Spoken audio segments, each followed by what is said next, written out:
Au lieu de se poser en sujet raisonnable, immuable, dont l'intelligence doit rencontrer, expliquer et comprendre celle de l'autre, Ricoeur va partir du constat de la pauvreté de la conscience. Celui qui doit comprendre avant même de se poser en juge du sens et du bon agencement des signes doit se constituer comme être capable d'accueillir le sens. Dans Du texte à l'action, Ricoeur emploie une formule qui peut nous servir de guide. Il faut perdre la conscience comme fondement du sujet pour pouvoir retrouver celui-ci autrement. C'est un sujet qui est capable d'affirmer le cercle herméneutique. Quel sujet ? Un sujet constitué par l'interprétation et la compréhension. Au cercle herméneutique succède le cercle du moi et du sujet. Il faut perdre la conscience pour retrouver le sujet, pourrait-on dire. Plus précisément, il faut perdre le moi pour retrouver le sujet. L'existence n'est pas spontanée, donnée à elle-même, mais le résultat d'une conquête, d'une médiation dans le rapport incessant aux autres existences. Dans les Essais, Montaigne affirme déjà « Les esprits s'aiguisent les uns par les autres, comme le fer s'aiguise par le fer ». Par sujet, Ricoeur entend ici l'existence en pleine possession d'elle-même qui s'affirme dans le monde en y portant ses déterminations et ses propres propositions d'existence. Par conscience, il entend le rapport spontané à soi dans le paradoxe de sa clarté et de sa pauvreté.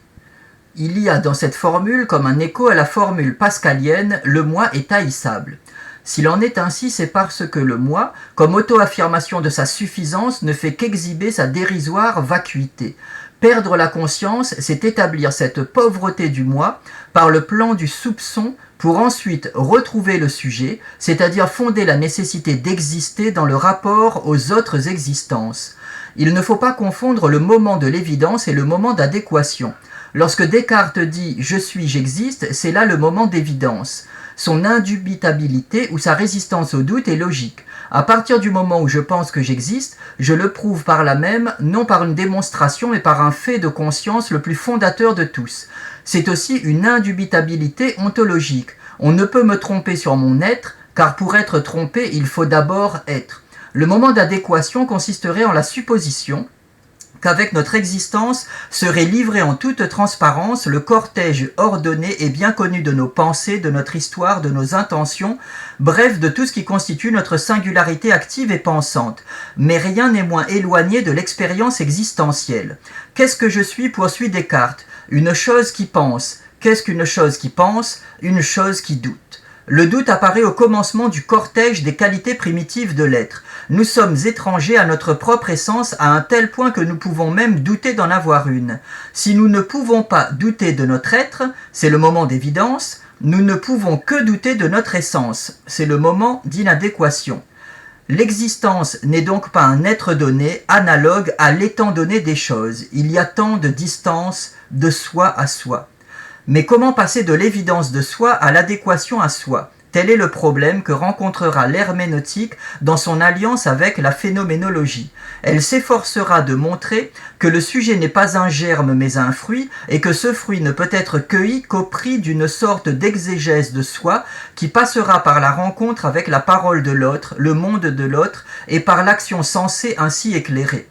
Il faut perdre le moi. Pour abolir la conscience comme fondement du sujet, Ricoeur va analyser les trois penseurs du soupçon que sont Marx, Freud et Nietzsche. Leur soupçon porte sur la conscience dont ils dénoncent la prétendue clarté et l'illusoire liberté. Ils vont soupçonner la conscience de ne pas être aussi libre qu'elle le pense. Dans Science et idéologie et l'idéologie et l'utopie, Ricoeur analyse que l'objectif de Marx est de montrer que la conscience de l'homme asservi est elle-même asservie. La conscience n'a pas conscience de la lutte des classes car elle est sous l'influence néfaste de la façon de penser dominante. Ce n'est pas seulement que la conscience pense contre elle-même, c'est tout simplement qu'elle ne pense pas ce qu'il faut penser. L'idéologie dont la conscience est victime peut se comprendre en trois sens. Elle est intégratrice, dissimulatrice et aliénante. Elle est intégratrice car elle oriente le comportement humain, propose un motif collectif et est un milieu où se déploie la conscience. Dans ce milieu, la servitude est pour ainsi dire naturelle. L'idéologie est ensuite dissimulatrice à l'endroit même de sa prétention à la vérité. Ceci peut être illustré par la formule TINA, il n'y a pas d'alternative. Enfin, elle est le signe d'une légitimation qui prend la forme d'une aliénation inconsciente dont d'après Marx, la religion est le modèle. Par ses rites, elle conforte le pouvoir établi. Marx oppose à l'idéologie une utopie qui la combattra point par point. Elle remet en cause le pouvoir du groupe, détruisant la fonction intégratrice de l'idéologie, le mensonge du pouvoir, fondé sur la dissimulation, et son autorité, mettant en doute sa légitimation. Ricoeur montrera toutefois que l'idéologie tournée vers le passé et l'utopie orientée sur l'avenir ne sont ni bonnes ni mauvaises en soi, mais deux moments capables l'un comme l'autre d'un sens normal et d'un sens pathologique. L'utopie peut elle aussi orienter sur un mensonge. Elle a la tentation de clore le sens de l'histoire de façon précipitée, tandis qu'elle ne peut jamais prendre la forme d'un savoir total. Nous pouvons en ce sens reprendre la formule de Xénophane, « De clair savoir nul homme n'en eut et n'en aura jamais, à tous néanmoins advient quelque chose de semblant. »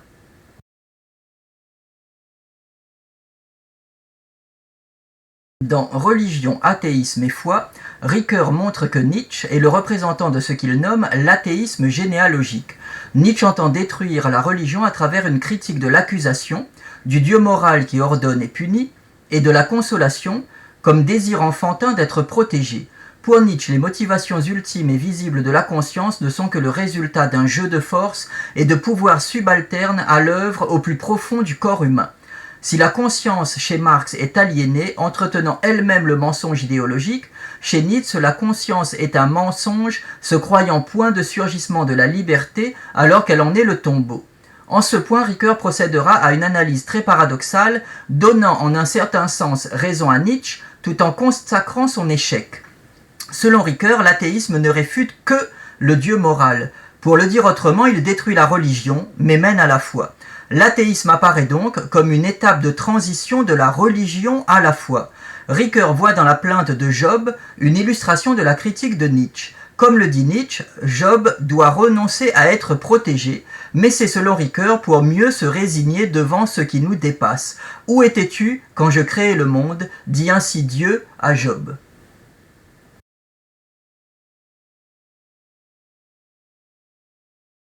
La psychanalyse fait l'objet d'un examen dans toute la seconde partie du conflit des interprétations. Comme pour les autres penseurs du soupçon, la conscience est l'objet d'une certitude mais non d'un savoir. Pour Freud, la conscience est l'objet d'un empêchement dont elle n'est ni maîtresse ni informée.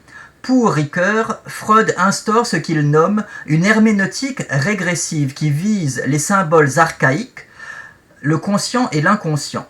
Cette démarche prendra deux formes dans le rapport de la psychanalyse à la culture. D'un côté, il y a un modèle topique économique qui montre que la culpabilité est l'instrument de la société permettant de discipliner l'agressivité.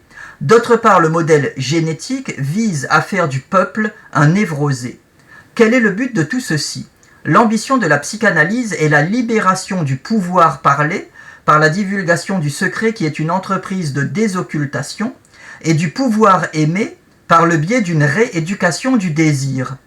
Quelles sont les limites de cette démarche ? Le problème de la psychanalyse, selon Ricoeur, est qu'elle mène aux portes d'une nouvelle éthique, mais qu'elle échoue à l'instaurer. Elle en nie dès le départ tout fondement possible. En faisant de la source de la morale le surmoi chargé par la société culpabilisatrice, elle élimine toute possibilité d'une éthique de type transcendantal, kantien, ou universalisatrice. Le plan du soupçon est celui de la remise en question radicale de la conscience comme libre savoir de soi. Ce plan se doit d'être dépassé. En effet, Marx, Nietzsche et Freud, chacun à leur façon, dénoncent la dictature de l'idéologie politique, de la morale ou de la culture sur les consciences et les moi. Le moi n'est plus ce qui pense, mais ce qui est pensé par le pouvoir, par la morale ou par la religion. Pour Ricoeur, ce moment de la perte du moi doit être dépassé presque en un sens hegelien, à la fois comme moment de négation et comme conservation. Nous avons perdu le moi, mais comment retrouver le sujet ? Le grand acquis de l'herméneutique phénoménologique est de montrer que le sujet n'accède jamais spontanément à l'existence. Toute existence subjective, même entendue comme simple rapport de soi à soi, est encore le résultat de médiations implicites. La réflexion est l'appropriation de notre effort pour exister et de notre désir d'être à travers les œuvres qui témoignent de cet effort et de ce désir. Cela signifie que le cercle herméneutique ne sera pas seulement condition de l'entente des autres, mais aussi et surtout condition de l'avènement du sujet à sa propre existence. Exister comme sujet, c'est se nourrir des autres sujets, c'est lire, c'est dialoguer en parole et en silence avec les autres.